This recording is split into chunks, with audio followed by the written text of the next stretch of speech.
Scientists really did invent teleportation, but only for quantum states, not for people. In the year 12,043, the Future Archives catalogued the final boarding pass, a heat-crazed laminate wafer, validated at Earth's last public teleport terminal, carrying one microscopic warning: continuity not empirically verifiable. If the machine could rebuild your body perfectly somewhere else, the real question was no longer whether it worked, but whether you survived it. The pass itself is small enough to disappear in a hand, 8.4 centimeters by 5.1. Heat-crazed polymer, an iridium timing strip, embedded sapphire memory dust still readable after 10,000 years. It was validated, then never surrendered into the gate. One edge is worn smooth by a thumb. That matters because this object records hesitation, not just access. The terminal recognized a traveler. The system accepted the credentials. The destination checksum was loaded. Consent language was presented. And then, somehow, the act stopped at the threshold. The oldest recoverable line on the pass is not a destination. It is a warning. Continuity certification not empirically verifiable. That single sentence tells us more about teleportation than most popular myths ever did. It tells us the machine's designers did not claim magical transport. They claimed a process with measurable engineering steps and one unmeasurable human consequence. The engraving beside the warning shows 3 separate icons: body scan, pattern transmission, remote assembly. Not motion through space, not a tunnel, not a body dissolving and flowing intact from one chamber to another. 3 stages. That distinction is the entire case.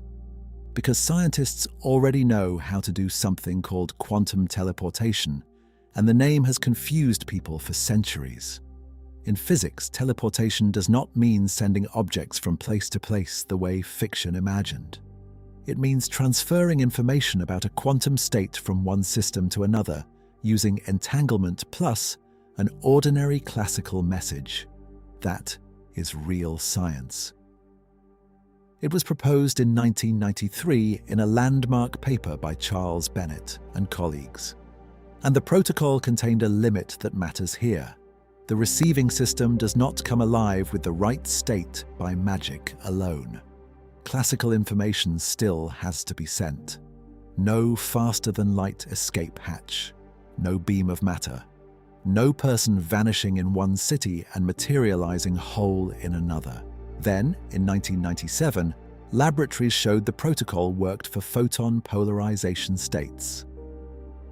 Later experiments pushed it farther, across fibers, across cities, and in 2017 between ground stations and the Micius satellite. Those were genuine achievements.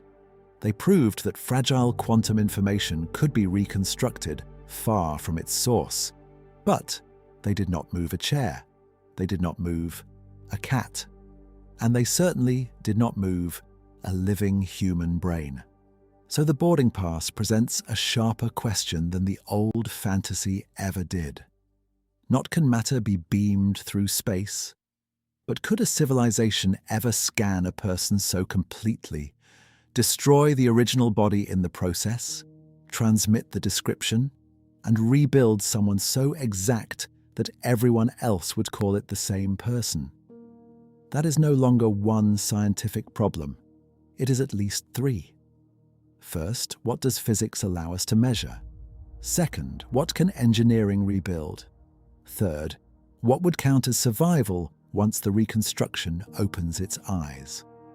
The past survived because one traveler appears to have understood that those are not the same question. And in the centuries when teleport systems were debated, that difference divided entire societies. To understand why the warning on the pass was necessary, we have to separate a famous phrase from the physics underneath it. Quantum teleportation does not copy an object and send the copy away. It transfers an unknown quantum state from one particle to another particle, provided the two systems share entanglement and the sender performs a specific joint measurement. That sounds abstract, so it helps to strip it down. Imagine one photon carries a quantum property we care about, say polarization. We want a distant photon to end up in that same state, even though nobody knows exactly what that state is beforehand. The protocol allows this, but only because the original state is not preserved as an intact extra copy somewhere else. That loss is not an inconvenience. It is built into the rules. In 1982, the no-cloning theorem showed that an arbitrary, unknown quantum state cannot be copied perfectly.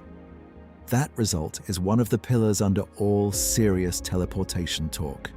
If nature allowed exact copying of unknown quantum states, quantum cryptography would collapse, measurement limits would look very different, and teleportation would become a much simpler story than it actually is. Instead, nature says no. You can transfer a state under strict conditions. You cannot simply duplicate it at will. This is why real teleportation papers read nothing like the fantasy. They speak in the language of Bell state measurements, entangled pairs, fidelity, noise, and classical side channels. They do not describe matter evaporating from one room and condensing in another. Even at the level of single particles, the procedure is delicate. Entanglement has to be established. Losses matter. Detectors fail. Channels introduce errors. And when experiments succeed, physicists celebrate because the state recovered on the receiving side matches the original with high statistical fidelity. Now scale that up in your mind, from one photon's polarization state to all the relevant physical information in a human body. Not just where the atoms are, but what molecules are present, what proteins are folded, what ions sit across neural membranes, what neurotransmitters are ready at synapses, which genes are being expressed, which cells are inflamed, which memories are actively being consolidated, which rhythms are moving through the thalamus and cortex at that instant. A human brain alone contains roughly 86 billion neurons. Each neuron can connect to thousands of others. The total number of synapses is usually estimated in the hundreds of trillions. And a synapse is not a simple on-off switch. Its strength changes, its chemistry changes, its recent activity changes what it will do next. That means a transporter worthy of the name would not be asked to copy a statue. It would be asked to capture a storm. And not a frozen storm either. A living one where the timing of signals is part of the system. The difference between a conscious brain and an unconscious one is not only structure. It is ongoing, coordinated activity distributed across networks. So even before the identity debate begins, the engineering demand becomes staggering. A device would need to decide what level of detail is enough. Atomic, molecular, cellular, synaptic, dynamic electrical state, metabolic state, glial, signaling. Perhaps more, the boarding pass does not tell us that the builders solved this. It tells us they believed they had solved enough of it to ask the public for consent. And that may be the most unsettling clue of all. At this point, a common reply appears. Humans are not preserved atom for atom from one year to the next anyway. Bodies exchange matter constantly. Cells die. Molecules turn over. Memories shift. If a person survives gradual biological change, why not survive total replacement all at once? It is a serious argument, and it is not easy to dismiss. Biology does replace itself piece by piece. Much of the matter in a human body is temporary. The brain is plastic. Synapses strengthen and weaken. Proteins degrade and are rebuilt. Sleep, anesthesia, even coma can interrupt conscious experience without forcing most societies to say, the person on waking is legally new. So pattern theorists draw a conclusion. They argue that identity has never depended on preserving the same atoms. What matters, in their view, is the continuation of organized information, memories, dispositions, learned skills, relationships, and the functional structure that supports them. If a reconstructed person wakes up with the same autobiographical memory, the same language, the same commitments, the same scars encoded into body and mind, pattern theorists say that may be enough. Not because metaphysics has been solved, but because that is already how practical life treats persons. That position gains force from medicine. Human identity already survives heart transplants, artificial joints, cochlear implants, deep brain stimulation, and radical metabolic turnover. Step by step, medicine taught civilizations to stop equating selfhood with untouched biological material. But the counter-argument is just as strong. Gradual change and abrupt destruction are not obviously the same event. If a ship has planks replaced one by one, the old paradox asks whether it remains the same ship. But if the ship is vaporized and two perfect replicas are built from a blueprint, the problem changes. The question is no longer whether continuity tolerated repair. It is whether duplication destroys uniqueness. That branching problem is poison for simple answers. Imagine a transporter scan is performed once, and two equally faithful reconstructions are made at two destinations. Both wake with the same memories. Both insist they are the original. Both can finish your sentences, recall your childhood, recognize your family, and pass any behavioral test we know how to invent. Physics might permit the informational duplication if the machine is not constrained in the same way as ideal quantum state copying. Engineering might celebrate the success. Society would face a crisis immediately. Which one owns the bank account? Which one is married? Which one is responsible for contracts signed before the scan? And most important of all, which one, if either, is the person who stepped into the chamber? No brain scan, no courtroom, no behavioral interview can currently answer that from the inside. Reports of continuity would not settle it because each claimant would sincerely report seamless survival. This is where the warning on the past becomes scientifically honest. Not because science knows teleportation kills you. Science does not know that. And not because science knows teleportation preserves you. It does not know that either. What science can say is narrower and harder. There is no accepted empirical test for first-person identity across destruction and reconstruction.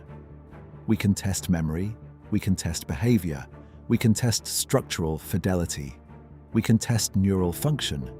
But the private fact people care about most, am I the one who continued, does not yet have an instrument. The last traveler may have refused not because the machine looked dangerous, but because it looked plausible.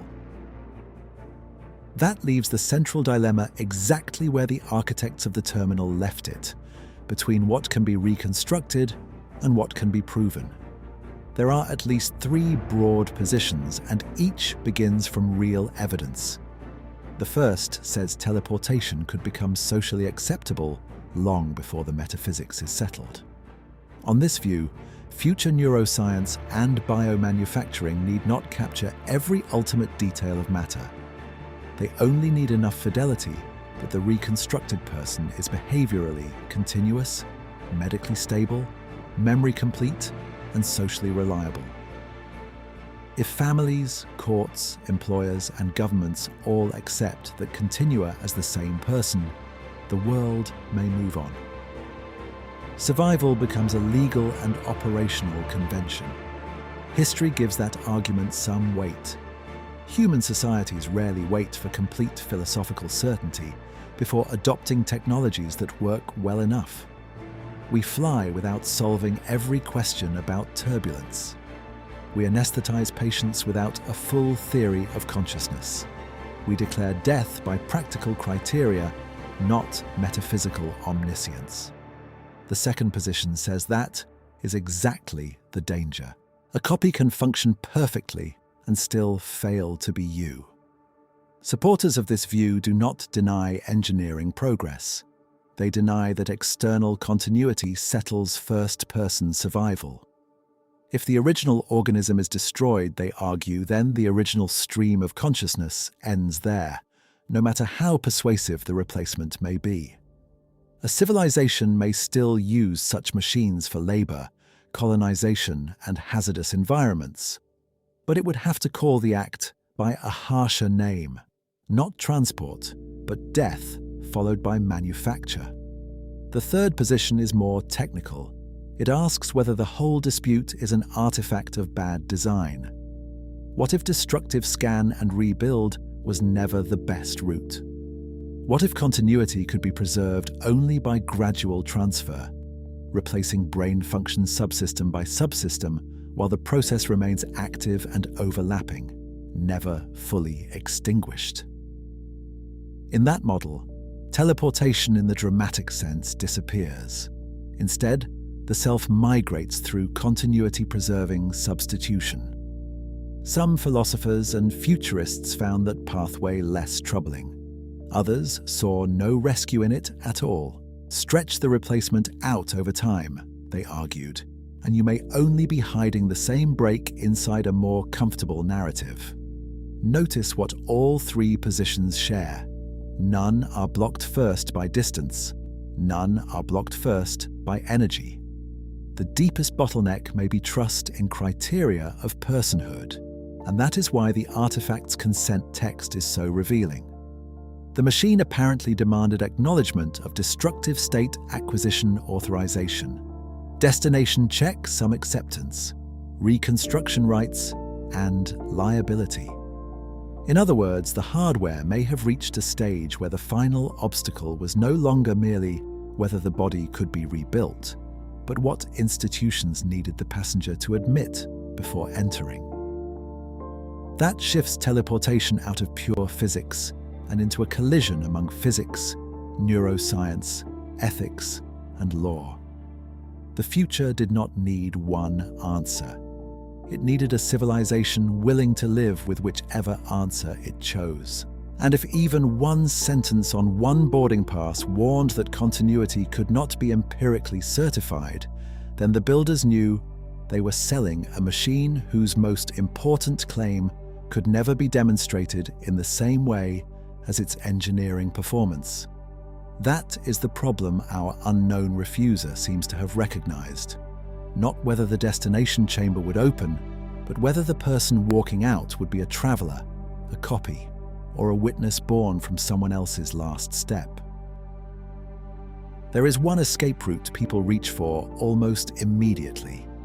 Perhaps the machine would not need to destroy anyone at all. If it could scan gently enough, slowly enough, continuously enough, maybe the old body could remain alive while the destination body came online in parallel. That sounds less like execution and more like transfer. But this is where the problem sharpens. A non-destructive scan does not remove the branching problem. It creates it.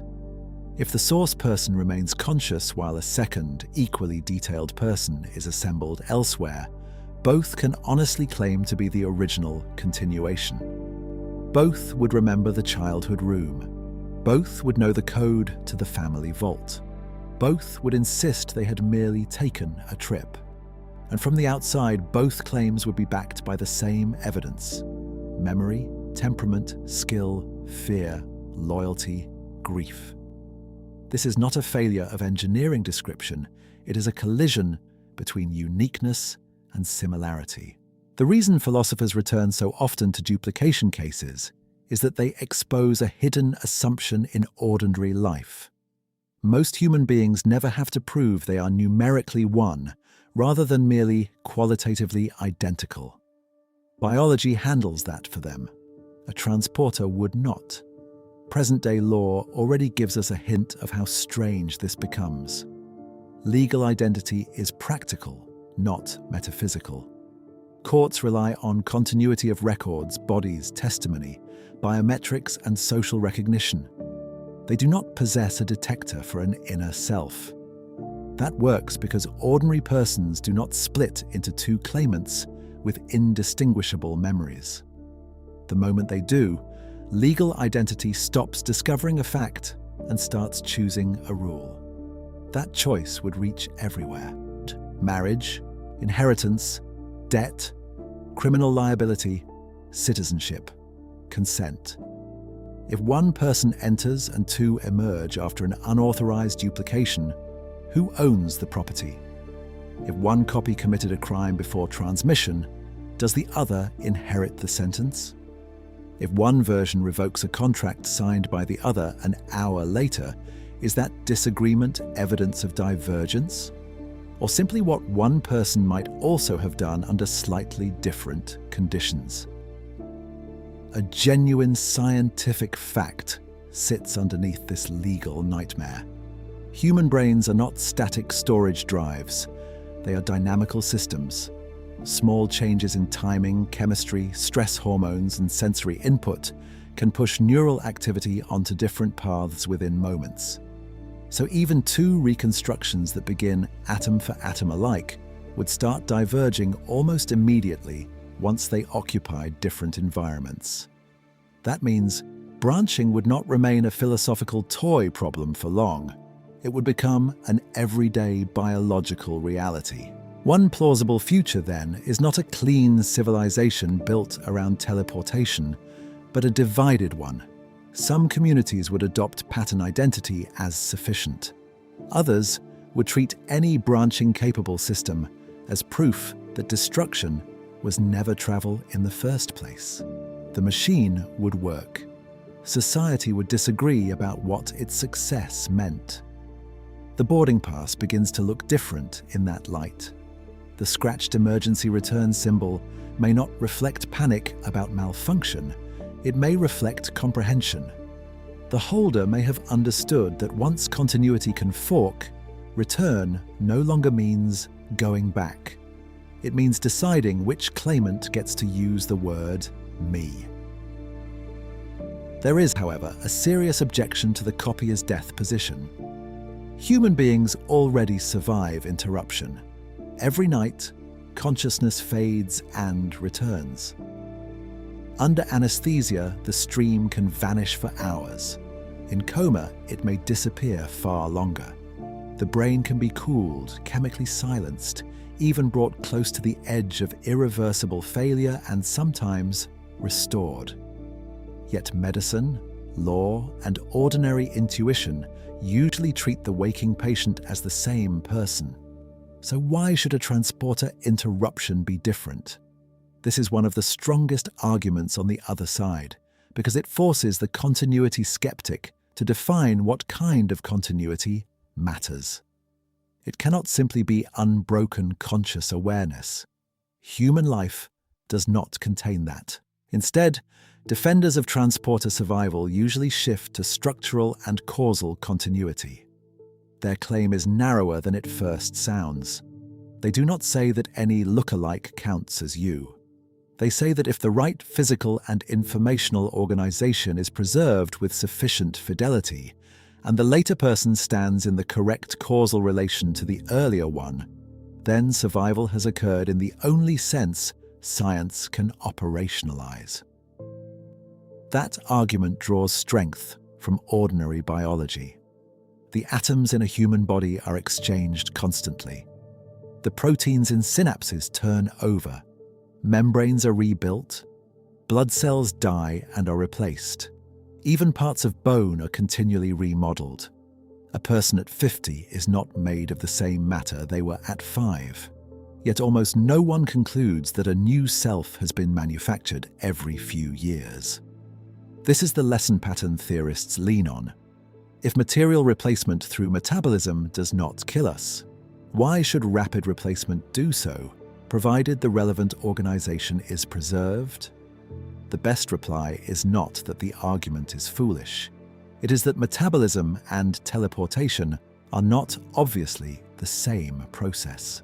In metabolism, change is gradual, local, and embedded in ongoing activity. There is no single instant when the whole organism ceases and a second one begins elsewhere. The brain keeps firing through the exchange. Hormonal loops continue. Glial regulation continues. The body remains one causally connected process. A destructive transporter, by contrast, appears to insert a hard discontinuity. It may preserve pattern, it may preserve memory, it may preserve behavior. But whether it preserves the same ongoing process is exactly the issue under dispute. This is why present-day neuroscience cannot settle the matter. The field can correlate conscious states with distributed neural activity. It can identify signatures associated with wakefulness, anesthesia, attention, integration, and report. What it cannot yet do is point to a measurable property and say, this is the thing that guarantees first-person persistence through complete interruption and reconstruction. That missing meter matters more than any slogan, because once a civilization lacks a direct test, it has to substitute thresholds. How much structural fidelity is enough? Must every synapse be preserved? Every receptor density? Every glial state? Every transient firing pattern? Or is there a tolerance band, like medicine already accepts in surgery and trauma, within which a person remains the same despite microscopic loss? This is no longer a yes or no question about teleportation. It becomes a calibration problem. And calibration is exactly what the iridium timing strip on the boarding pass suggests the builders were obsessed with. Not merely getting a body rebuilt, but deciding which losses counted as error, and which losses a civilization was willing to call survival. Once the question becomes calibration, the machine stops looking like a single invention and starts looking like a stack of impossible tolerances. How accurate would reconstruction need to be before a human being could not tell the difference? That depends on what difference means. For a skin graft, medicine can tolerate roughness. For a heart valve, less so. For the brain, the acceptable error may collapse towards zero in some domains and remain surprisingly forgiving in others. A lost hair follicle may not matter. A slight shift in a scar may not matter. But a tiny alteration in a memory encoding circuit, a timing-sensitive inhibitory network, or the chemistry at a dense synaptic junction might alter recall, mood, impulse control, or subjective continuity in ways no passenger agreed to. This is not speculation pulled from nowhere. Neuroscience already shows that small physical changes can produce very large mental effects. Millimeter-scale lesions can erase language. A molecule binding to the wrong receptor family can change mood, fear, or pain. Slight oxygen deprivation can leave personality intact in one patient and devastate executive function in another. The mind is robust in some ways and terrifyingly fragile in others. So any real transporter civilization would have to choose a target ontology. Would it reconstruct the body from a genome plus a high-resolution brain map? Probably not enough.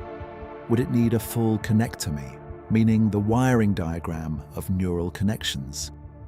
Still, maybe not enough, because connectomies do not directly encode moment-to-moment activity, neuromodulator concentrations, immune signaling, or the metabolic context in which neurons are operating. Would it need dynamic state capture as well? Electrical potentials, synaptic weights, receptor states, glial interactions, hormone levels, perhaps intracellular chemistry across vast numbers of cells? Now the information burden becomes almost obscene. And that burden is not merely about storage. It is about measurement. To record a system, you have to interact with it. At some level, that interaction changes the thing being measured. In quantum physics, this is built into the rules. The no-cloning theorem says an arbitrary, unknown quantum state cannot simply be copied perfectly. That does not by itself prove person teleportation is impossible, because the brain may not require exact quantum duplication of every degree of freedom to preserve function. But it does slam the door on naive fantasies of making a flawless backup of every microscopic state without cost. So the builders would have faced a hierarchy of bets. First bet that the crucial features of a person are physically representable. Second, that those features can be measured with enough fidelity. Third, that whatever cannot be measured either does not matter or can be inferred. Fourth, that the reconstructed process falls inside the tolerance window for identity. And fifth, the social bet above all others, that passengers will trust those thresholds even though no instrument can confirm the survival they care about most. This is where the final refuser becomes scientifically interesting, not merely emotionally haunting. Most technologies are rejected because they fail. This one may have been rejected by some precisely because it succeeded up to the edge of the unmeasurable. The terminal could perhaps promise functional continuation with extraordinary confidence. It could not promise what only the passenger would experience. The pass was validated anyway, which suggests the holder did not fear an obvious fraud. They feared an ambiguity precise enough to operate. From here, the future seems to split into several credible paths. In one, society accepts pattern survival for the same reason medicine accepts many imperfect restorations now, because the alternative is paralysis.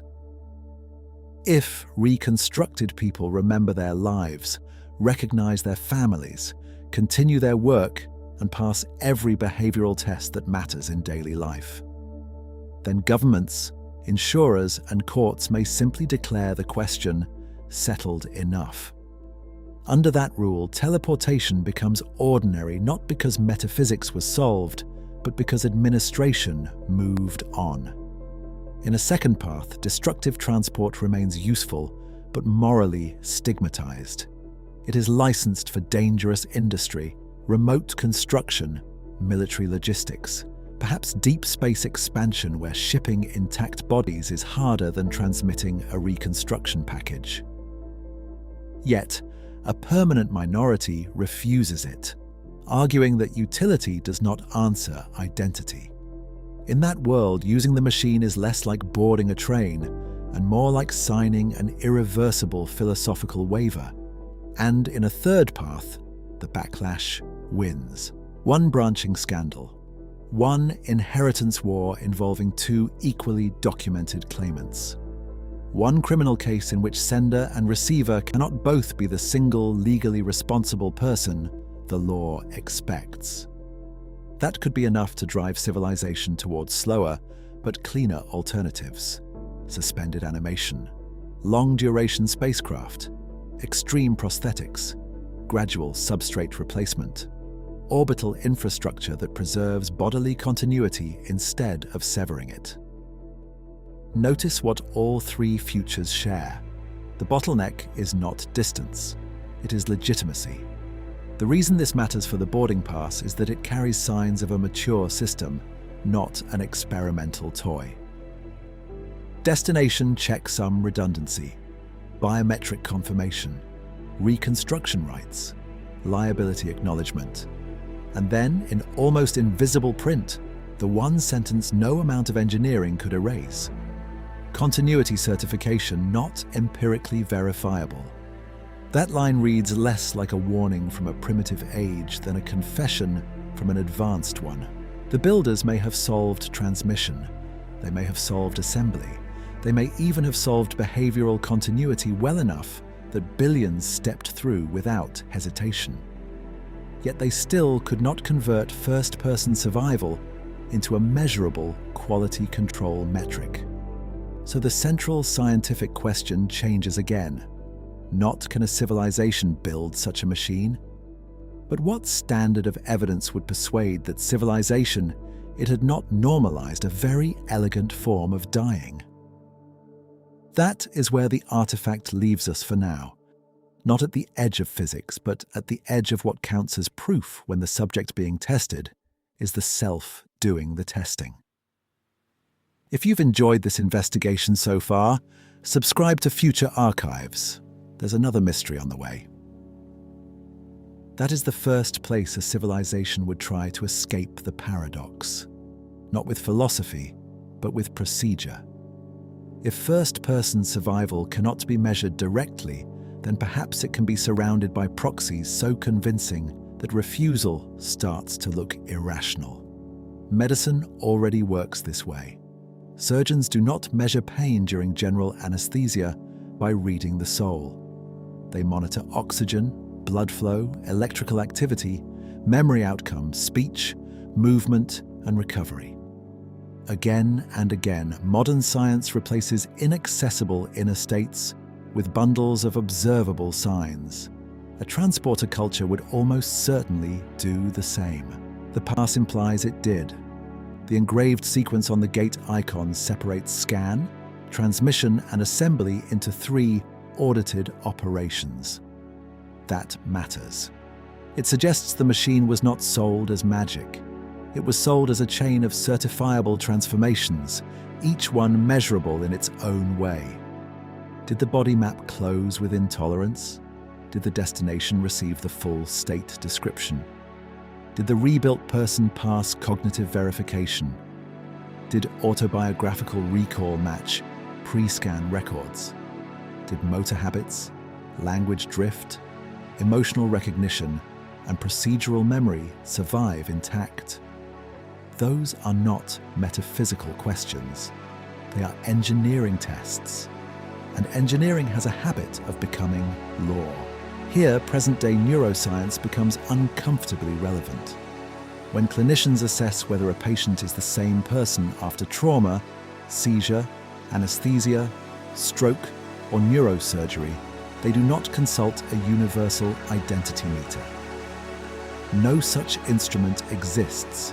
They look for continuity across memory, personality, agency, recognition, attention, and social function. Even severe biological disruption does not automatically make someone legally new. Humans already tolerate a remarkable amount of interruption. Sleep interrupts consciousness every night. General anesthesia can erase hours.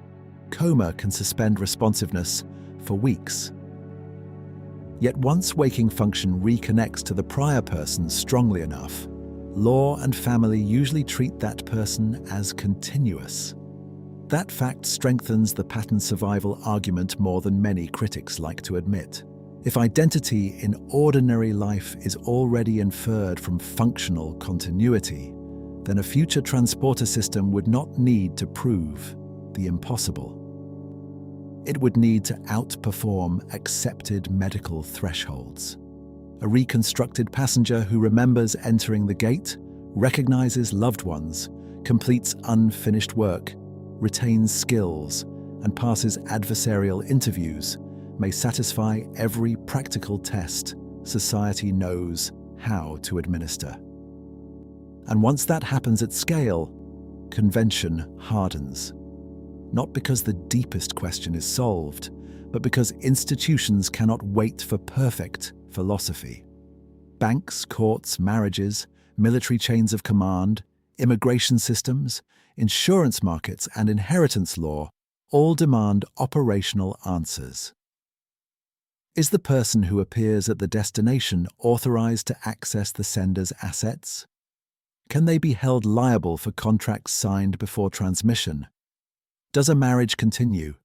Is a criminal sentence still binding? A civilization cannot run destructive transport occasionally. It must define survivorship in bulk. That may be why the disclaimer on the boarding pass is so revealing. Continuity certification not empirically verifiable is not the confession of a failed machine. It reads more like the final legal boundary around a successful one. The builders may have concluded, we can verify every external marker that society has ever used to identify a person, but we cannot certify the one thing only the traveler would care about at the moment of entry. So, They drew a line. Everything measurable, certified. Everything unmeasurable, acknowledged. The scientific consequence is severe. Once behavior and memory are good enough, opposition to teleportation stops looking like skepticism about hardware.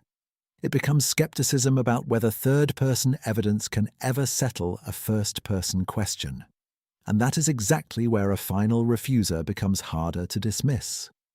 Because they are no longer resisting a broken machine.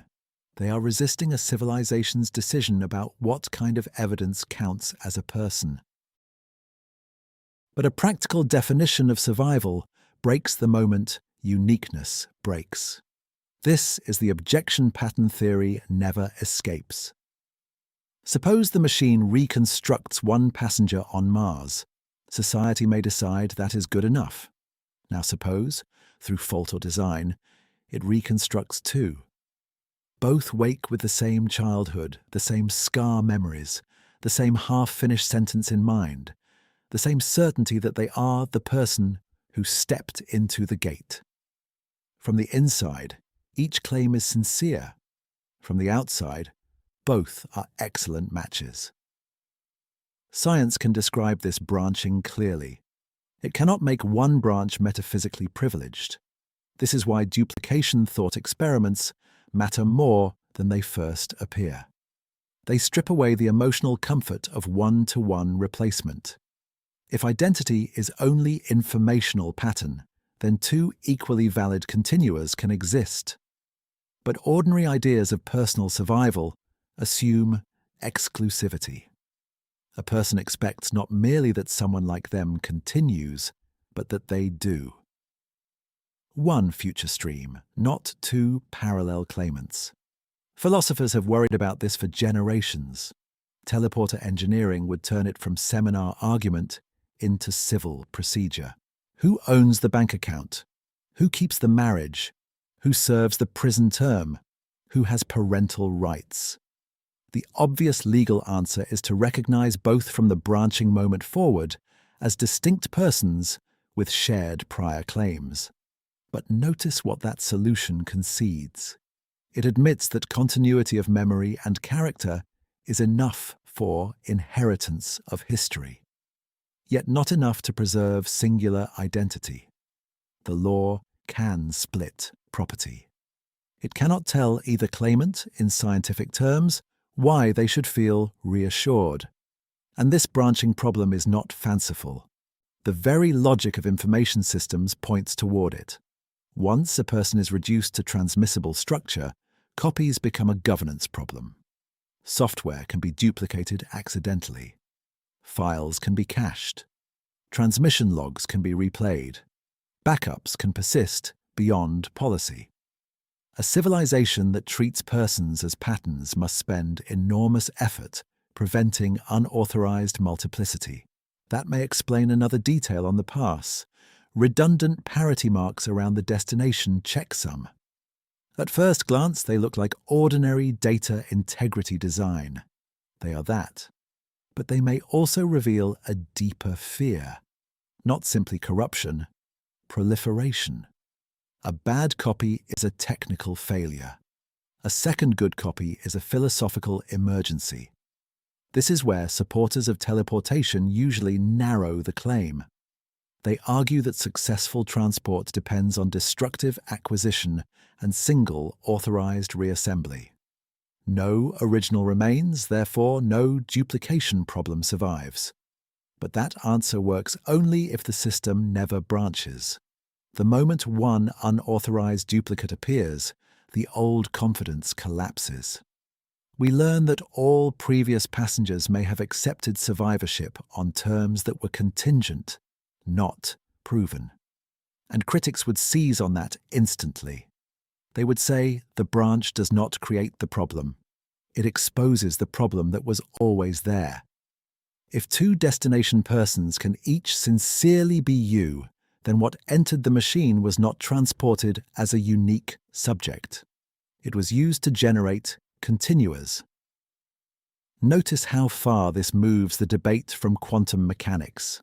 The no-cloning theorem still matters at the foundation. Exact copying of arbitrary, unknown quantum states is constrained. Full human reconstruction remains beyond known technology. All of that remains established. But once we imagine a civilization that somehow crosses the engineering gulf, the decisive instability may be social mathematics. One input, many valid outputs. That is the structure the boarding pass seems to anticipate. Not just loss of data, loss of singularity. And for someone standing at the threshold, those are not the same fear at all. There is, however, one route that tries to avoid that abrupt split altogether. Not scan, destroy, rebuild, but migrate. The idea appears speculative, and it is. Yet it grows from a real scientific discomfort with replacement by snapshot. If the danger lies in interruption, then perhaps the solution is overlap. Instead of extinguishing a biological process and later restarting a perfect counterpart elsewhere, a future medicine might shift function gradually from one substrate to another while consciousness remains active throughout the transfer. This is the continuity through replacement argument. In a weak form, humans already live inside it. Bodies are not static. Atoms are exchanged through metabolism. Synapses strengthen and weaken. Proteins turn over. Cells die and are replaced. And yet personal identity does not seem to evaporate, because matter changes. Supporters of gradual transfer take that everyday fact and push it forward. If neurons can be repaired one by one, augmented one by one, or functionally paired with synthetic equivalents one by one, perhaps the stream of consciousness rides the process continuously instead of being cut and recreated. That sounds more promising than abrupt teleportation, but only if replacement rate is what matters. Critics answer that metabolism is not a useful analogy on its own. Ordinary turnover happens inside a continuously active living system with preserved organization, chemistry, blood flow, and causal continuity. Replacing a neuron with a device or transferring a computation into another medium is not merely more of the same. It may preserve function while still altering the thing that is functioning. In other words, gradualism may reduce psychological shock without settling metaphysics. Neuroscience cannot resolve this yet. It can tell us that consciousness correlates with distributed, ongoing brain activity. It can identify network signatures altered by sleep, anesthesia, seizures, and coma. It can show that synchronized activity across thalamic and cortical systems matters. It can even suggest that conscious experience depends more on dynamic organization than on any single molecule. But there is still no accepted experiment that says continuity persisted here and failed there. That is why the future split in the evidence remains honest. One path says abrupt teleportation was only a transitional technology, tolerated until safer continuity-preserving migration replaced it. Another says no amount of gradual replacement ever solved the same old problem. It merely made the handoff smoother and easier to accept. The boarding pass gives one hint, though not a proof. Its maintenance stamp marks the terminal as part of a legacy matter transfer network. Legacy. That is the language institutions use when a system survives beyond the rise of alternatives. The word could mean the network was old, but still trusted. It could also mean it had already become controversial beside newer methods promising stronger continuity claims. If so, the final refuser may not have been rejecting all advanced transit. They may have been rejecting one particular philosophy of transit. That changes the emotional geometry of the artifact. The holder was not necessarily choosing isolation over progress or fear over science. They may have been making a narrower, more technical judgment. That destructive state acquisition crossed a line which gradual continuity technologies did not. In other words, The refusal may have been comparative, not transport is impossible. But this version asks me to trust the wrong definition of survival. And that is scientifically important because it shows how future societies might not divide into believers and deniers, but into competing engineering schools of personhood. By this point, the artifact reads less like a relic of courage or fear, and more like a record of unresolved standards. The worn thumb edge, the partial consent mark, the scratched-over return symbol, the validated but unsurrendered status. None of these tell us who the traveller was. They constrain something more useful. They tell us what had and had not been settled when they stood at that gate. The machine appears to have been operational. The transmission protocol appears to have been trusted enough for public use. Information fidelity was monitored obsessively. Legal language had expanded to cover consent, liability, and continuity disclaimers. And yet, the system still preserved a sentence admitting that its deepest promise could not be empirically certified. That combination matters. It points toward a civilization that likely solved the physics of function before it solved the philosophy of survival. That is not unusual in technological history. Aviation preceded a full theory of turbulence. Anesthesia entered practice long before neuroscience could explain consciousness. Evolution was accepted before genes were understood. Human societies often deploy what works before they can fully interpret why it works. Teleportation, if it ever existed in the destructive form implied here, may have followed the same pattern. First, reliable continuation of behavior, then mass adoption, then legal normalization. And beneath it all, a permanent minority asking whether confidence had outrun comprehension. That minority could have been small, until branching incidents, inheritance disputes, religious objections, or a rival continuity technology made the old compromise unstable. Now the three strongest futures stand in view. 1. Pattern survival wins. Society decides that memory, agency, and social continuity are the only standards that have ever mattered in practice. The copy is the traveller because that is the only definition civilization can use consistently. 2. Copying is civil death. Teleportation remains useful, but each trip is treated as the end of one legally recognized life and the beginning of another inheriting its structure. 3. Destructive transport is abandoned, not because engineers fail, but because legitimacy fails. Civilization invests instead in slower travel, suspended biology, orbital infrastructure, and gradual continuity systems. The final boarding pass does not choose among them. It narrows them. It tells us at least one mature society reached the threshold where teleportation was not blocked by ignorance alone. The final barrier was interpretive. What counts as the same person when all external evidence says yes? And the only unanswered witness is the one destroyed during the test. That is where this investigation must now lean forward, because the next question is no longer whether teleportation could be built. It is whether any scientific culture, however advanced, could ever produce evidence strong enough to close the gap between successful reconstruction and genuine survival. Or whether that gap is permanent, a blind spot no instrument can touch. And if it is permanent, then the person who stepped back from the gate may not have been the last irrational holdout at all. They may have been the last citizen insisting that an unmeasurable uncertainty still counts as evidence. One way a civilization could try to close that gap is by changing the standard of proof. Not proving survival from the inside, proving it from everywhere else. That is already how most of society works. Medicine does not open a direct channel to first-person experience. It infers.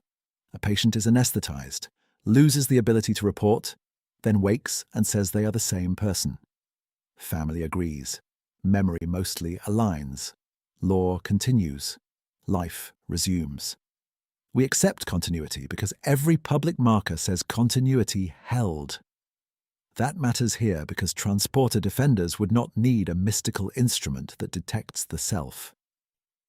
They would only need enough converging evidence that refusing the conclusion starts to look unreasonable. Present-day neuroscience already lives in this world of indirect measurement. Brain imaging can correlate wakefulness, attention, memory encoding, even some conscious contents, with distributed activity across cortex and thalamus. Coma research and anesthesia studies show that consciousness is not stored in one bright spot. It depends on large networks interacting in time. Damage the dynamics and the person disappears from behavior.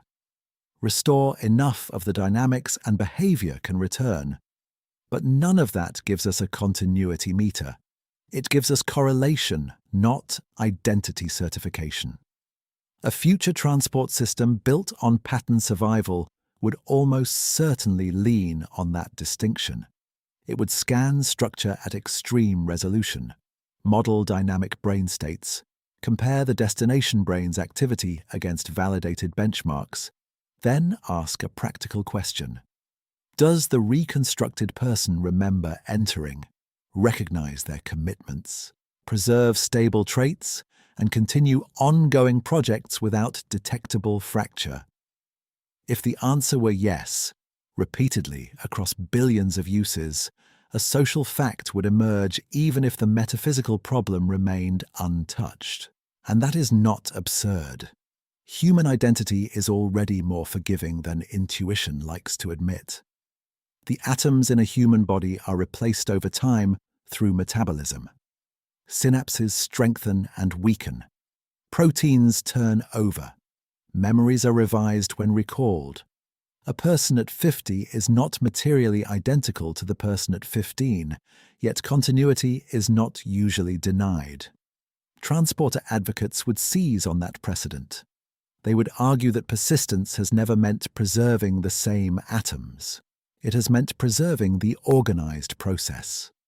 Critics would answer that metabolism is gradual, local, and continuous. A transporter is abrupt, global, and terminal. In one case, the process keeps running while parts change. In the other, the process stops, and a matching process begins elsewhere. That is exactly the disputed point. So the burden shifts again, not to whether people change over time, but to whether interruption matters. And here the boarding pass becomes more revealing. Its warning line did not deny functional success.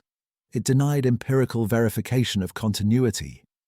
That sounds like the language of a mature system that had won every external test it could devise, and still could not answer the one question that mattered most to the person entering the gate. In other words, they may have solved performance first, and discovered that performance was not enough. Suppose then that a transporter culture tried to make the strongest case possible, not philosophy alone. Experiment. The obvious test would be behavioral fidelity. Reconstruct the traveler and compare memory, language, motor habits, private associations, emotional recognition, even tiny learned skills. Today, neuroscience can already show that surprisingly subtle traits leave measurable signatures. Damage to specific networks alters face recognition, spatial memory, impulse control, or the sense of body ownership in systematic ways. So a future civilization could build brutal precision into these comparisons. A reconstructed traveler might be asked about a half-forgotten childhood smell, an unfinished sentence, the exact place their attention drifted just before the scan. They might be tested on learned micro-movements, rare autobiographical details, unresolved grief, habits no stranger could guess. And still, that would only show that the destination person inherited the right information. The deeper problem appears the moment branching becomes possible. This is why philosophers kept returning to duplication thought experiments long before any machine existed. If one input can produce two equally faithful continuas, then memory and personality cannot by themselves define a unique survivor. They define a class of claimants. That is not just abstract logic, it is a legal explosion waiting to happen. Imagine a transmission fault or a deliberate override in which the source is not destroyed immediately and a destination body is assembled anyway. Both individuals remember booking the trip. Both believe they are the original. Both can identify family, passwords, injuries, promises, and fears. If identity is purely psychological pattern, each has an equally strong case. But uniqueness vanishes. And once uniqueness vanishes, huge parts of law become unstable. Which one keeps the bank account? Which one remains married? Which one is responsible for a crime committed before duplication? Can one consent on behalf of both? If one dies a week later, has the original person died once or twice? Future courts would not be able to postpone that forever. They would have to write personhood into statute. That is why the past matters as a legal artifact as much as a technical one. Its embedded permissions did not merely authorize scanning. They included reconstruction rights, destination check, some acceptance, and liability acknowledgement. Those are the fingerprints of a civilization that had already translated metaphysics into bureaucracy. And bureaucracies do not appear around imaginary problems. They appear around repeatable disputes. One possible future is that transporter societies accepted branching the way earlier societies accepted twins, corporations, or adopted names, not as a contradiction, but as a category requiring new rules. Another is that branching was politically fatal. One unauthorized duplicate with a compelling legal claim could do more damage to public trust than 1,000 successful transits could repair. That possibility changes how we read the holder's hesitation. Perhaps they were not frightened by death in the abstract. Perhaps they were responding to a very specific scientific lesson already learned by their civilization. That a machine can reproduce a person-shaped outcome more than once. And once that is true, the question is no longer, will something wake up? It is, why should that something be only one? There is, however, a rival path, and it may be the most important one. A civilization unsettled by destructive teleportation would not have to abandon continuity engineering altogether. It could try to preserve the self by making replacement gradual enough that the underlying process never cleanly stops. This idea appears in many forms. Advanced neural prosthetics replacing damaged circuits one region at a time. Biological tissues swapped during ongoing activity. Synthetic substrates brought online while the original brain still functions, with control passing over in overlapping layers.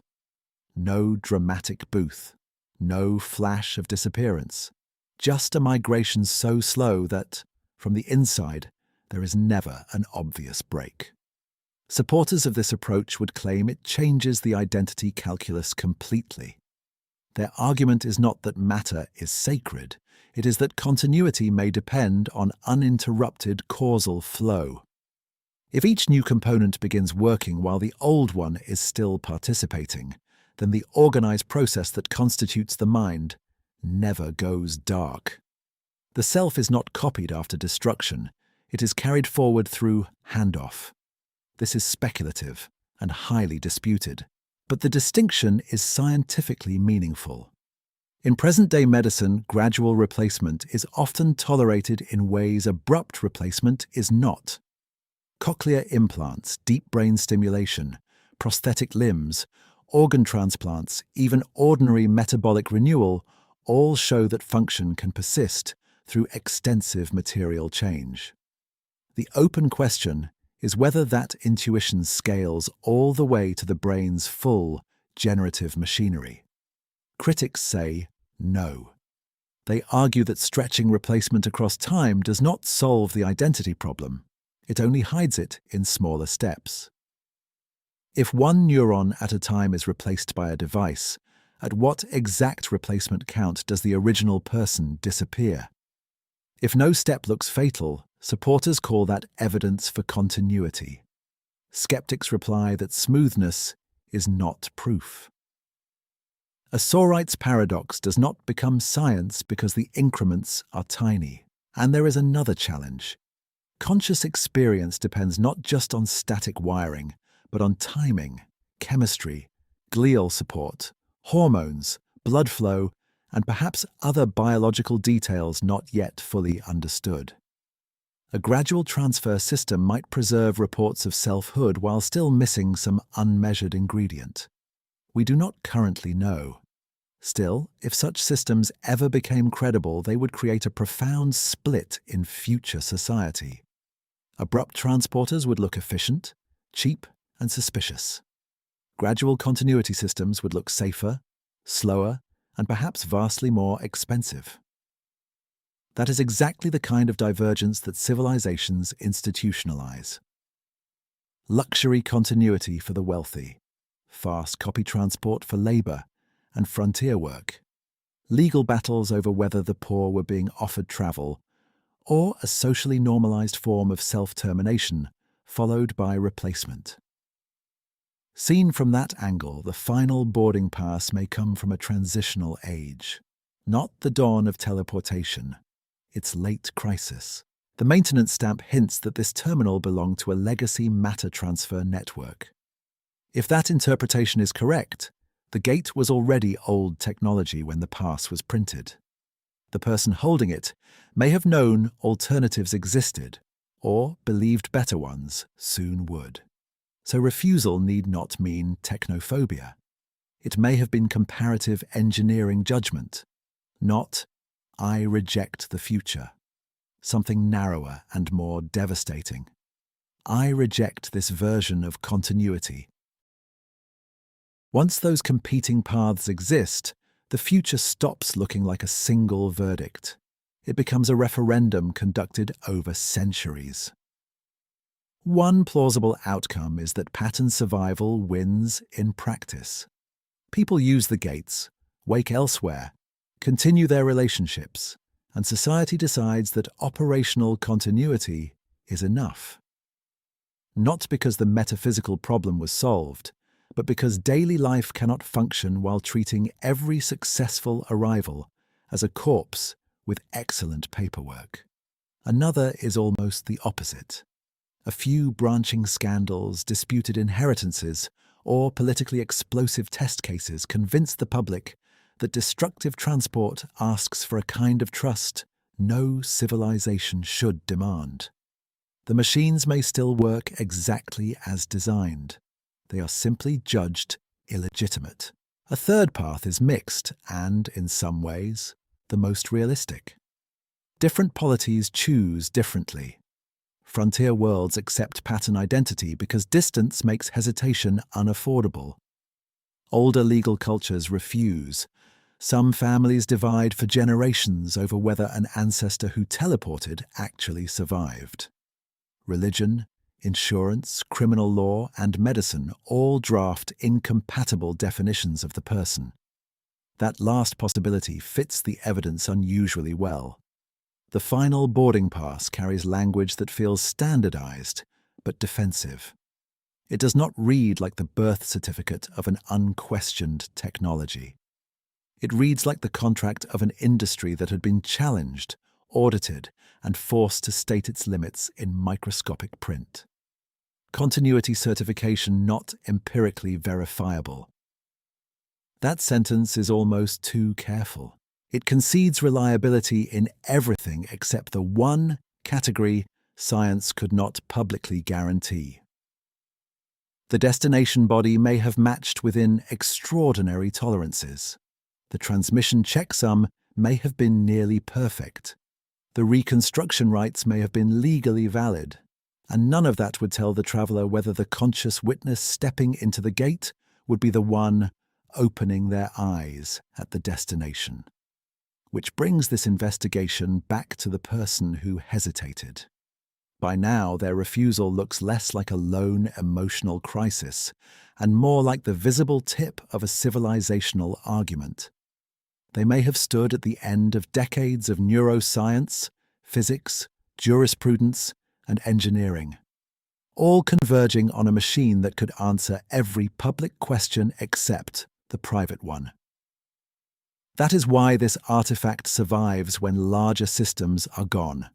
A terminal proves infrastructure. A boarding pass proves consent was requested. A validated pass, kept in the hand, proves consent was not complete. And that single fact narrows the future dramatically. Someone at the height of the system still found the remaining uncertainty scientifically meaningful enough to refuse. The next step is no longer to ask whether teleportation can be imagined. It is to explain what this object finally tells us about the society that built it, and why one unused pass may be stronger evidence than 1,000,000 successful trips. That is the first thing this pass tells us about its civilization. The argument had escaped the laboratory. A warning line only appears on mass infrastructure when experts have failed to close a question. Bridges do not carry disclaimers about whether gravity is real. Vaccines are not issued with footnotes asking whether immunity is philosophically coherent. But this machine did. It moved bodies only after forcing an ordinary passenger to confront a sentence that decades of physics, neuroscience, and law had still not dissolved. Continuity certification not empirically verifiable. That is not marketing language. It is damage control. By the time a phrase like that reaches a public boarding pass, the dispute has already passed through research ethics boards, court challenges, insurance underwriters, labor contracts, religious objections, and probably wrongful death litigation. The machine may have been reliable in the engineering sense. It may have delivered destination bodies with astonishing fidelity. But reliability is not the same thing as proof of survival. That distinction matters more than it sounds. Modern aviation does not need to prove that the person who exits a plane is numerically identical to the one who boarded, because continuous bodily process was never interrupted. Surgery does not need to certify post-anesthesia identity, because the patient remains one persisting organism with measurable metabolic continuity even while consciousness fades. A destructive transporter changes the category. It does not merely move an already living body through space. It interrupts one physical process and initiates another. If a society still chooses to build such a network, then one of two things probably happened. Either it adopted a practical definition of personhood, memory, temperament, skills, obligations, and self-report are enough. If the Reconstruction wakes, recognizes loved ones, remembers entering the gate, and continues a life without detectable break, then the culture calls that survival and moves on. Or the society never fully agreed, but the machine was too useful to ban. That second path may sound unstable, but history is full of unstable technologies that survive because they solve expensive problems. Fossil fuels altered climate before political systems could coordinate around the evidence. Social media transformed cognition and public trust before regulation caught up. In the same way, teleportation could have outpaced metaphysical consensus. Freight wanted speed. Governments wanted strategic mobility. Off-world settlements wanted replacement specialists without years of travel. Emergency medicine wanted instant transfer of experts, organs, or patients. Utility can normalize a procedure long before understanding normalizes it. And once enough people use it successfully, a new social fact appears. testimony. Every reconstructed traveler says some version of the same thing. I stepped in, and I arrived. That report would be psychologically powerful. It would also be scientifically limited, because the person speaking at the destination is exactly the system designed to preserve that memory. A perfect continuer would sincerely report continuity, whether or not any first-person persistence actually bridged the gap. In other words, success reports are evidence that the output believes it is the input. They are not independent proof that the input survived. That is why the warning was printed. Not because the machine failed every day, but because even total success could not answer its deepest claim. And that leaves us with a harsher reading of the unused pass. The holder was not necessarily resisting a dangerous prototype. They may have been resisting a mature system whose public safety record was excellent, and whose central promise still rested on a question no instrument could measure. The pass also hints at something even more destabilizing. Teleportation may have forced law to admit that biology and personhood were no longer perfectly aligned. Look again at the sequence engraved on the card. Scan, transmission, assembly. 3 steps, not one motion. That icon matters because it strips away the oldest comforting illusion. The traveler was not thought to blur through space like light through glass. The system itself represented the event as staged operations. First, a body is measured. Then, an informational description is sent. Then, a body is rebuilt under destination authority. The machine advertised process, not magic. And process creates legal seams. At which moment does a person die, if death occurs at all? At destructive scan, at the point the original nervous system loses organized activity. At destination activation if no viable reconstruction appears, or not at all if pattern continuity is taken as the standard. A functioning network could not avoid these questions. It had to encode them into law. That may explain why the pass includes reconstruction rights and liability acknowledgement. Those phrases suggest a civilization trying to turn metaphysics into paperwork. Who owns the destination body before activation? Can a traveler revoke consent after scan begins?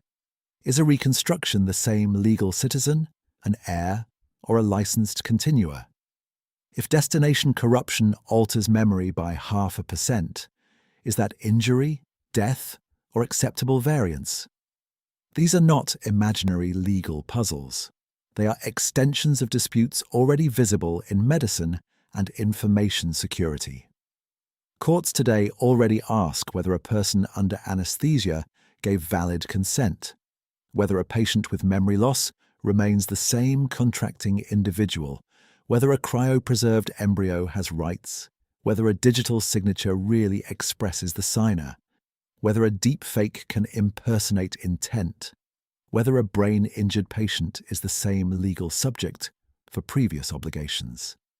Teleportation would not invent identity law from nothing. It would break open questions that were already there and force them into operational definitions. The branching problem would be worst of all. Suppose a scan is preserved after a successful reconstruction. Suppose a backup is activated after a destination accident.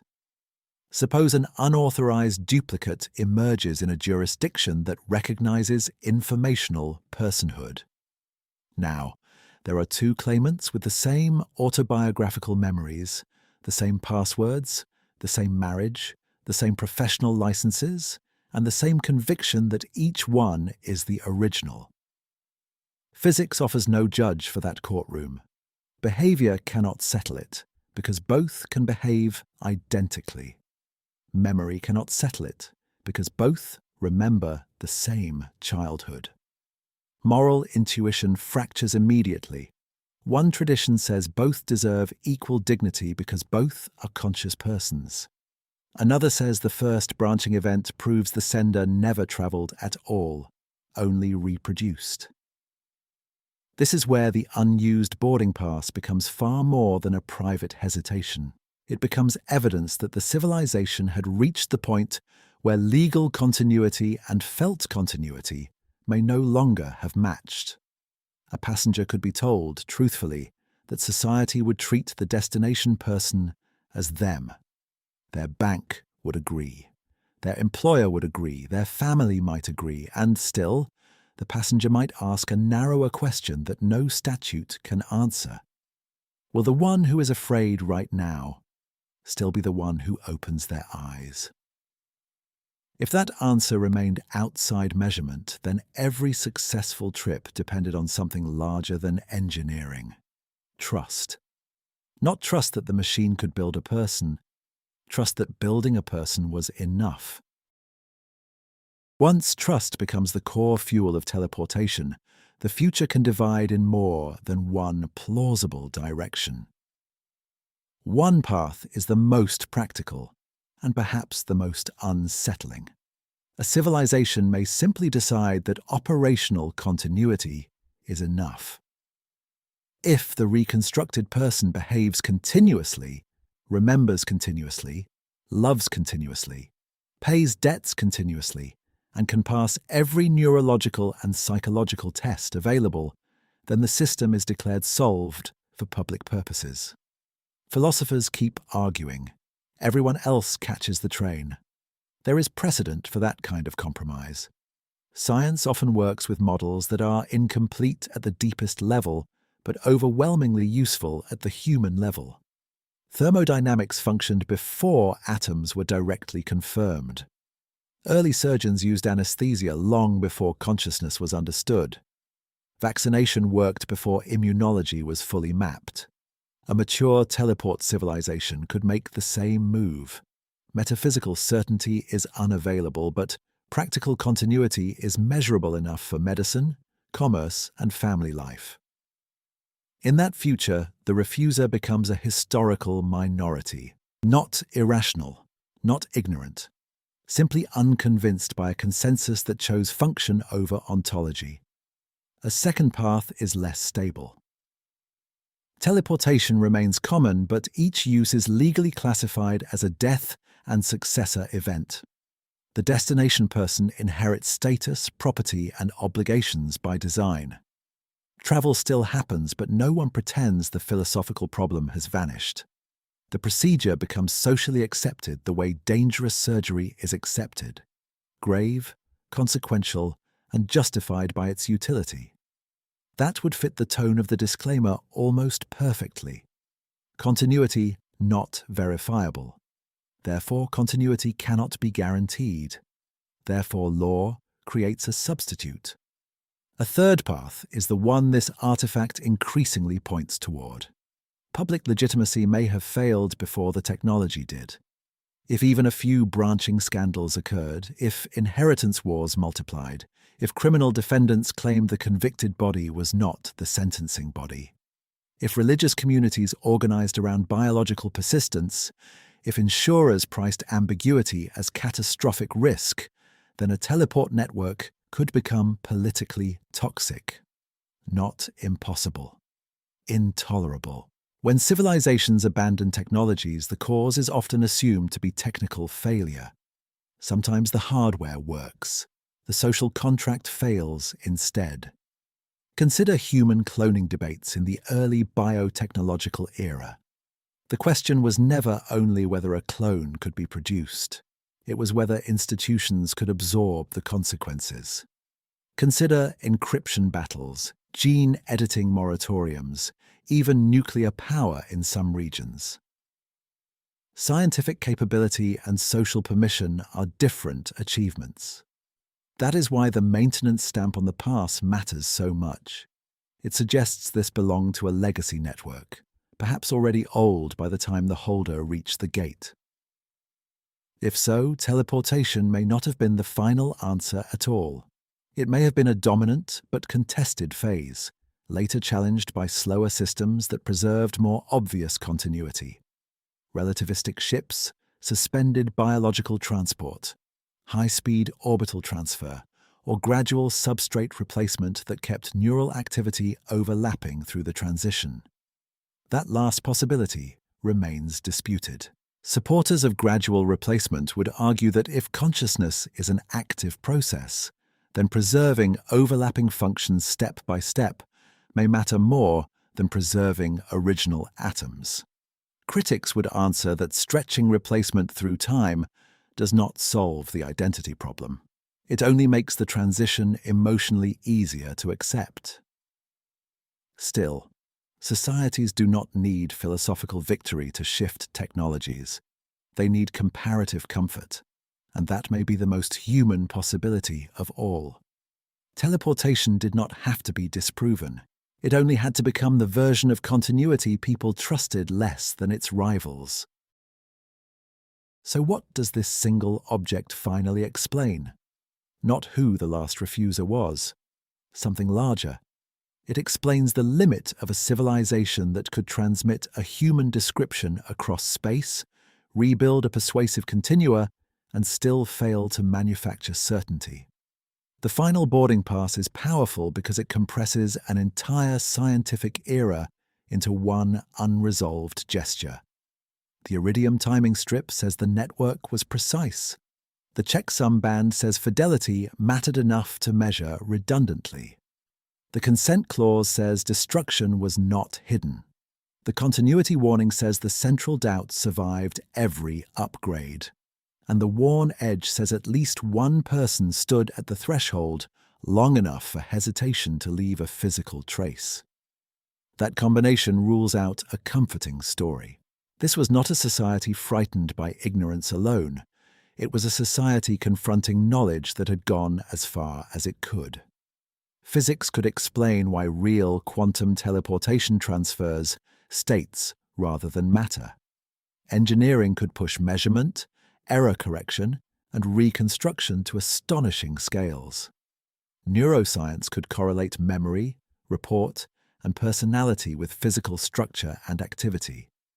Law could assign rights to continuas. Culture could normalize the practice. And still, none of those disciplines could directly inspect first-person persistence. That is the deepest lesson in the archive.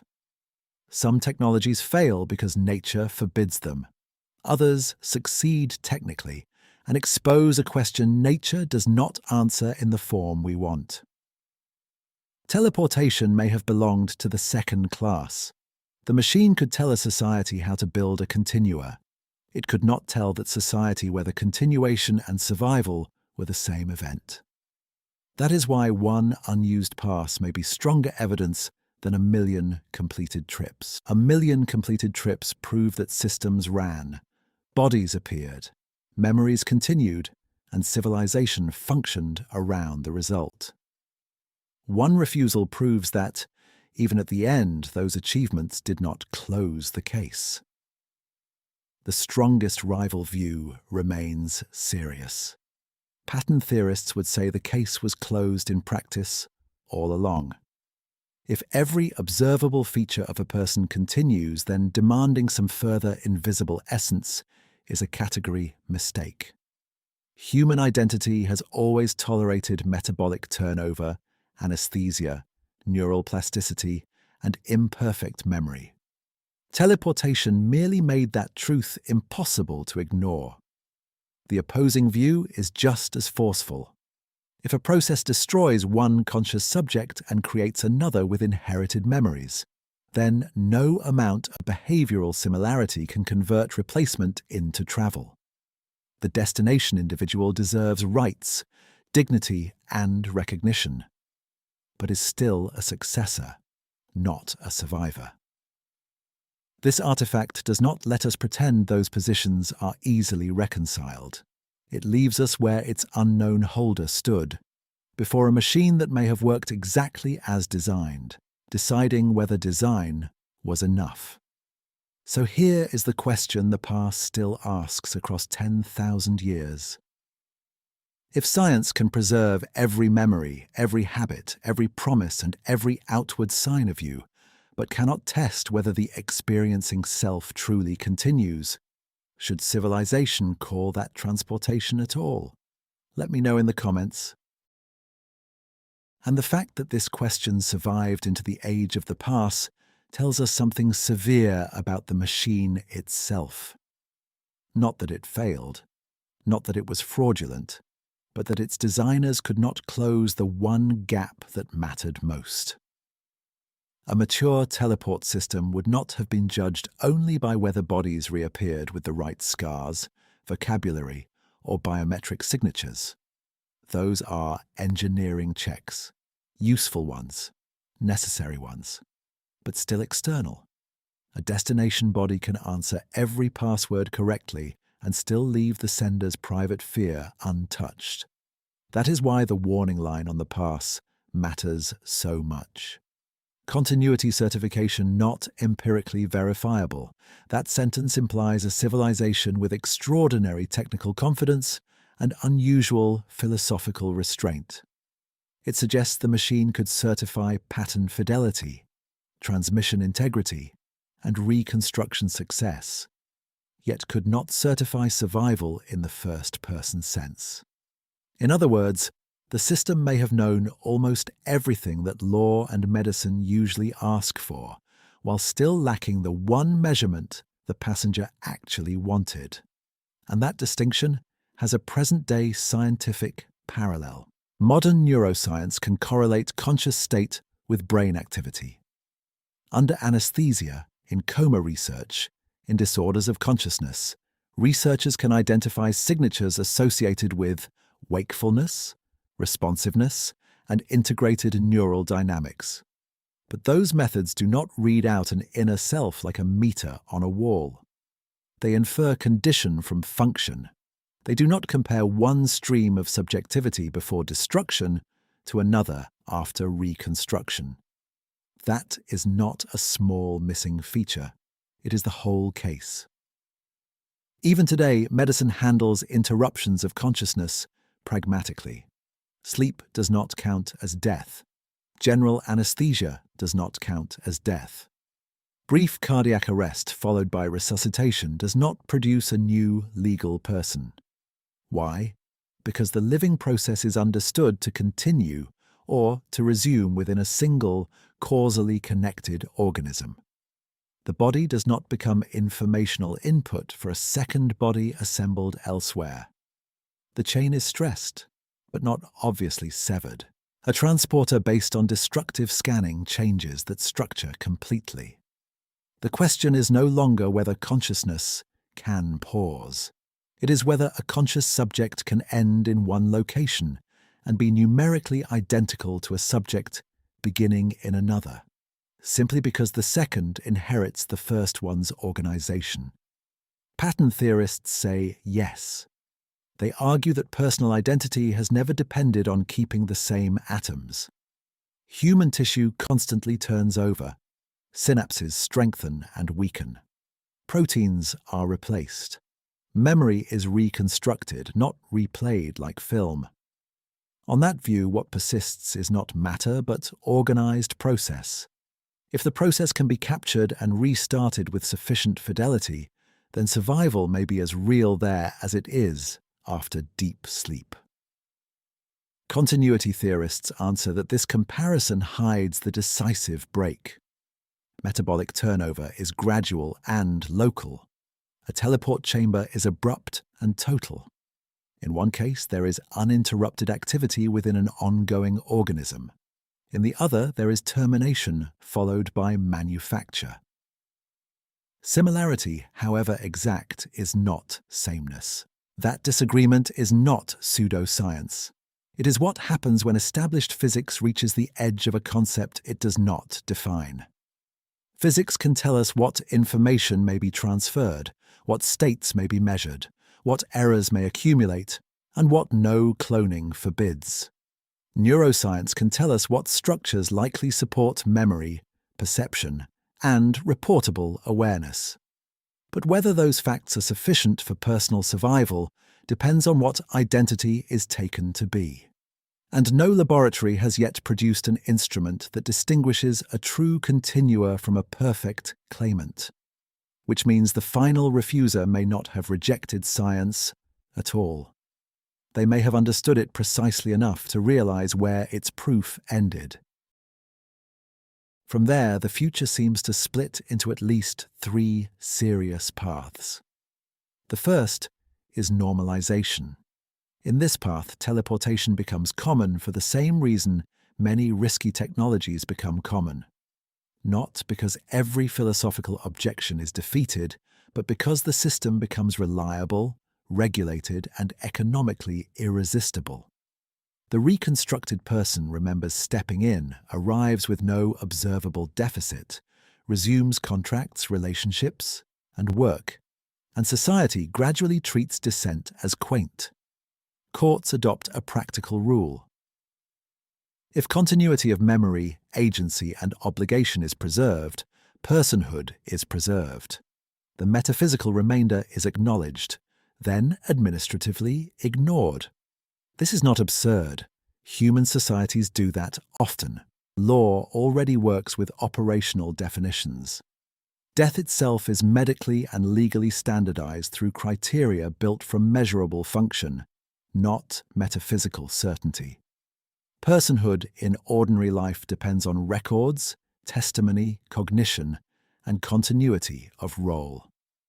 A civilization under pressure to move people across planets, orbitals, or hostile environments might decide that pattern continuity is enough because every institution already depends on functional proxies. The second path is coexistence with stigma.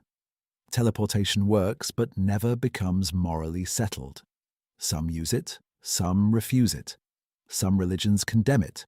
Some states regulate it as voluntary self-termination, followed by successor recognition. Insurance markets split. Marriage law changes. Inheritance law acquires delay clauses in case of branching disputes. Military and industrial sectors adopt teleportation first, because they often absorb ethical risk earlier than civilian life. Ordinary families remain divided for centuries. This path may be the most sociologically plausible of all. Not consensus, but managed disagreement. The third path is abandonment. Here, the obstacle is not technical performance, but legitimacy collapse. A branching incident, a contested reconstruction, or a landmark court case makes the public confront what had always been hidden under convenience. If one sender can produce two equally persuasive continuas, uniqueness breaks in full view. The old promise of transportation mutates into a new category entirely: controlled duplication with inheritance rules. That would force a brutal question. If the same procedure can yield more than one valid claimant, what exactly was the original promise supposed to mean? This is where the science of identity meets the politics of trust. Technologies survive not only because they function, but because the public accepts what their outputs count as. A DNA test can alter a verdict because institutions agree what the test means. A scan can guide surgery because physicians agree how to interpret it.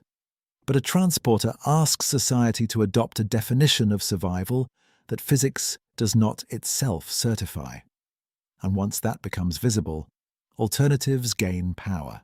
Relativistic travel is slow, but continuity is clearer.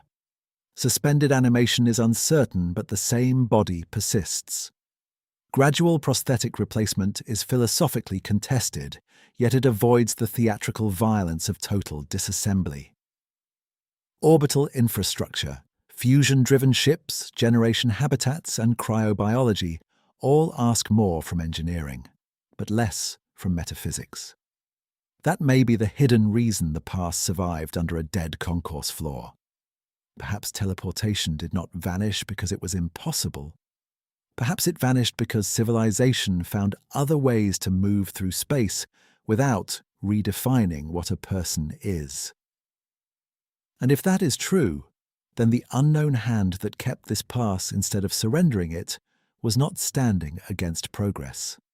It may have been standing at the fault line where progress divided into incompatible meanings. The pass itself helps us narrow those paths, not perfectly, but more than it first appears. Its embedded memory dust did not preserve a biography. It preserved procedures. That matters because procedures reveal what a society considered dangerous. Identity confirmation, destructive scan consent, destination checksum, reconstruction rights, liability acknowledgement. Each of those clauses is a clue. Identity confirmation tells us teleportation in the era of this terminal was not casual movement. The system needed to know exactly who was entering because the legal status of the person at the destination depended on authenticated continuity of records. That alone suggests a world in which the arrival inherited more than a face. They inherited debts, citizenship, employment authority, possibly parental standing and criminal responsibility. Destructive scan consent is even more revealing. You do not draft such language unless destruction is not metaphorical. The machine was apparently built around state acquisition that the passenger had to authorize in explicit terms.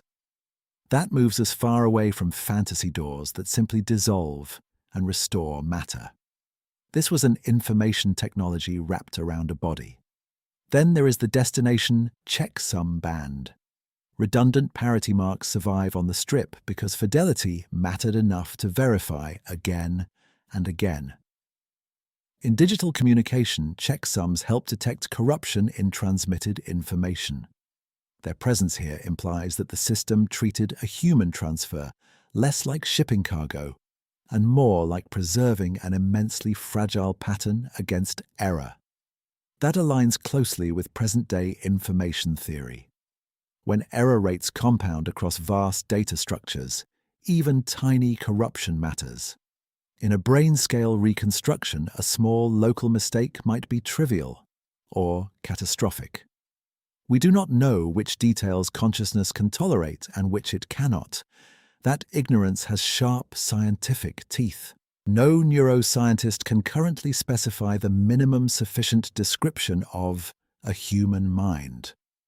A connectomy alone may be inadequate if glial signaling, neuromodulator distributions, molecular states, endocrine context, or transient electrical dynamics also matter. Some theories of consciousness emphasize global integration. Others emphasize recurrent processing, higher-order representation, or specific thalamocortical loops. None gives us a settled recipe for rebuilding a subject from the outside. So the artifact points toward an uncomfortable possibility.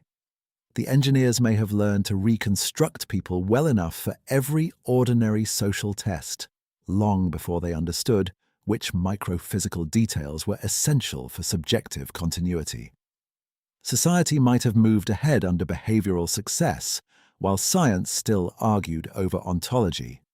That would explain the disclaimer, and it would explain the abrasion on the corner. Repeated thumb contact suggests hesitation, not random handling, not routine transit. A person reading and rereading a warning that no machine could soften. The gate could confirm identity. It could confirm consent. It could confirm arrival. What it could not confirm was survival. And that is why this small laminate wafer has outlived the terminal around it. Not because it tells us who refused, but because it preserves the exact place where engineering stopped being enough, and every remaining decision became moral, legal, and personal.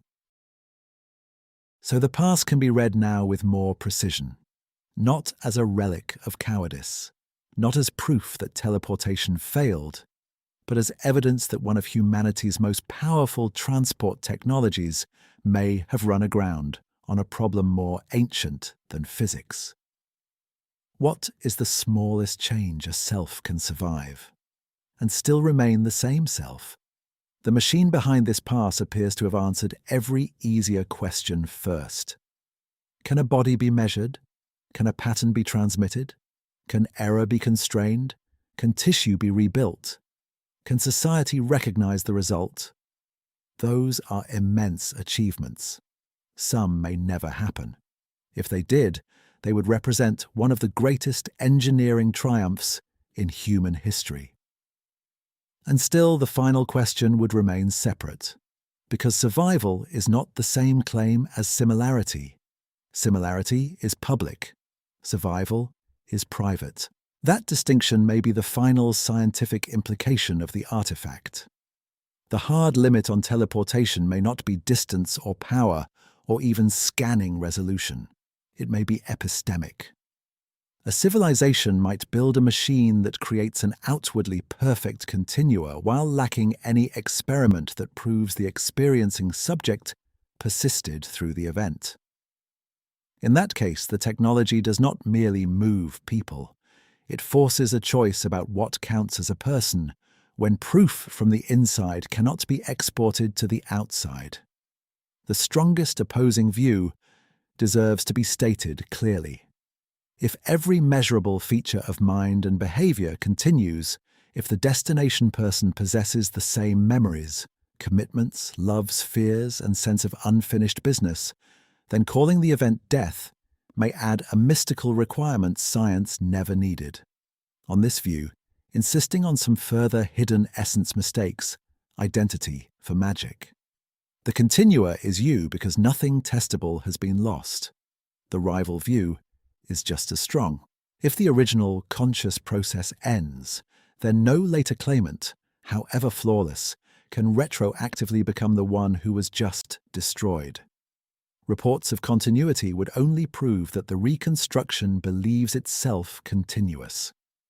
They would not prove that the earlier subject survived to have that experience. The final boarding pass sits exactly between those positions. Validated, held, never surrendered. A tiny object from a vanished gate, and one of the clearest records we have that human beings may have solved transport before they solved themselves. So here is the debate it leaves us with. If a future machine can preserve every measurable property that science knows how to test, what additional evidence would you require before calling the result survival rather than replacement? Let me know in the comments.